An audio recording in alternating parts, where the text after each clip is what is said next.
Hello friends, welcome to my channel Rosie diaries. Morning అంతా work చేసుకుని ఎర్లీగా afternoon నుంచి వెళ్ళి షాపింగ్ చేసుకుందాం అనుకున్నానండి వరలక్ష్మి వ్రతం కోసం. కానీ అనుకున్నదంతా మనకి ఎప్పుడు రివర్సే కదా. ఈవినింగ్ 6 అయిపోయింది, అప్పటికి వర్షం పడేలా ఉంది. అయ్యో ఏంటి ఇప్పుడు తడుచుకుంటూ రావాలా అని హడావిడిగా ఆటో ఎక్కి వెళ్ళిపోతుంటే ఇక్కడ ఒక బ్రేక్ ఇన్స్పెక్టర్ గారు మనకు అడ్డొచ్చారండి. ఒక పావు గంట ఇక్కడే ఆగిపోయింది. ఇంకెప్పుడు వస్తావమ్మా సుందరి, ఎక్కడున్నావమ్మా అనుకుంటూ చేసేదేమీ లేక ఆ చల్లగాలను ఎంజాయ్ చేస్తూ కూర్చున్నా. ఈలోపు వచ్చేస్తుంది మన హీరోయిన్ గారు. ఎంత నిదానంగా వస్తుందంటే కొత్త పెళ్లి కూతురు గారు.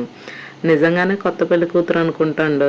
ఇది ఎంత స్లోగా ఉందంటే, ఎంత నీట్గా ఉందంటే, నిజంగా కొత్త పెళ్లి కూతురు ఎంత అందంగా కనిపిస్తుందో అంత అందంగా ముస్తాబోయి వస్తుంది.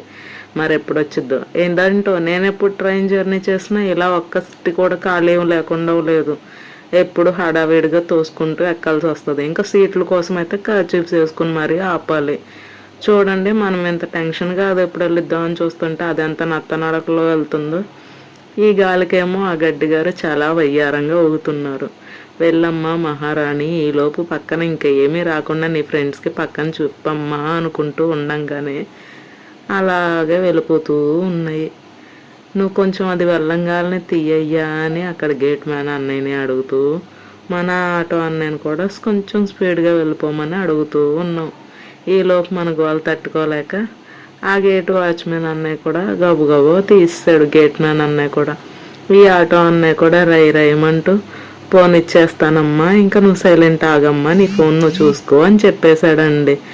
ఓకే అని చెప్పేసి నేను సైలెంట్ అయిపోయాను. ఏం చేస్తాం, అలా అనుకుంటూ షాపింగ్ స్టార్ట్ చేశానా ఈ పూలతో. బాబోయ్, ఈ పువ్వుల రేట్ ఏంటండి, ప్రతి సీజన్కి ఇలా పెంచేస్తారు. ఏదైనా ఫెస్టివల్స్ వస్తే మాత్రం చాలు 100 వెళ్ళిపోతాయి. ఇంకా ఈ గాజుల దగ్గరికి వెళ్ళామా, మనకు నచ్చింది డిజైన్ ఉండదు, కావాల్సిన డిజైన్లో నచ్చిన రంగు ఉండదు. ఇవన్నీ కాదులే అని ఏదో తీసుకుని అలా మనకు కావాల్సిన పూజ ఐటమ్స్ కూడా తీసుకుని స్లోగా ఇంటికి రిటర్న్ అయ్యానా.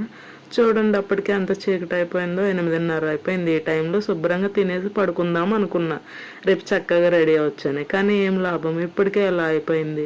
వెళ్ళి చూసుకునేపాటికి ఇంకా లేట్ అయిపోద్ది. ఓకే బాయ్, రేపు కలుసుకుందాం.